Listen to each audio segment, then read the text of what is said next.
Hello, Saints. This week we're going to take a look at the book of Romans.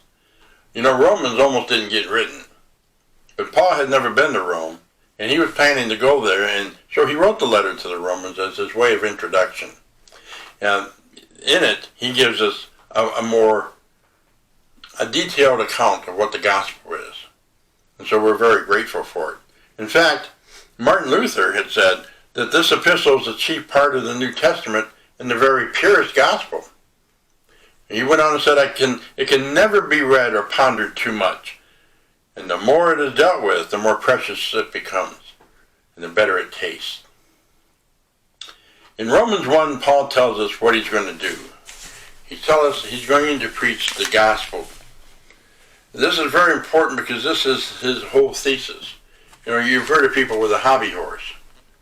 This was Paul's hobby horse, the gospel. He tells that clearly in the first two chapters of 1 Corinthians.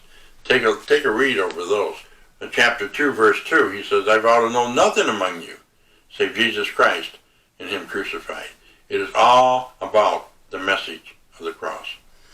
And then here he is determined that he is going to share the gospel.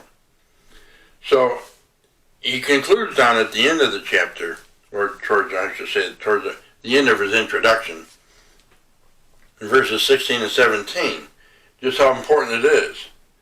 He says, I'm not ashamed of the gospel. It is the power of God unto salvation, to everyone who believes, to the Jew first and for the Greek. He says, for in the righteousness of God is revealed from faith to faith, as it is written, the just shall live by faith. Now this is important for us to get into our heads. We can hear this time and time again. In fact, we need to. We need to realize that the gospel is God's power. We need to realize that that power is made evident or manifested by God's justice, by his righteousness. Without his righteousness, without his justice, the gospel would have no power. It would have no effect. But because he is righteous, the gospel can save. That we can depend upon.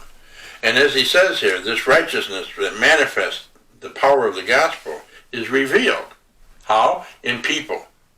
As we believe and follow and accept from faith to faith, as we move along from episode to episode, he says, as it is written, the just shall live by faith. And faith is not just some blind following, blind unbelief or belief. Remember the word pistis. This comes from the idea of to trust and to believe. And so there's a trust issue here. And it has to begin with knowing Jesus. After all, you can't trust somebody you don't know.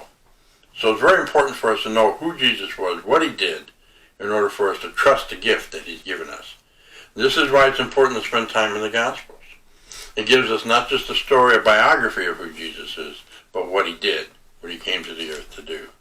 And we see it in his life, death, and resurrection. The life he lived, which he credits to us, the death he died, is our substitute so we wouldn't have to, and the life he lives, that resurrection life, which is our guarantee. Without that, we'd still be in our sins. So, looking at just the introduction to Romans, we see that we have a very powerful message of salvation. And the salvation part is not just saving you and me, but restoring all of God's creation back to what it was before sin came in. Thus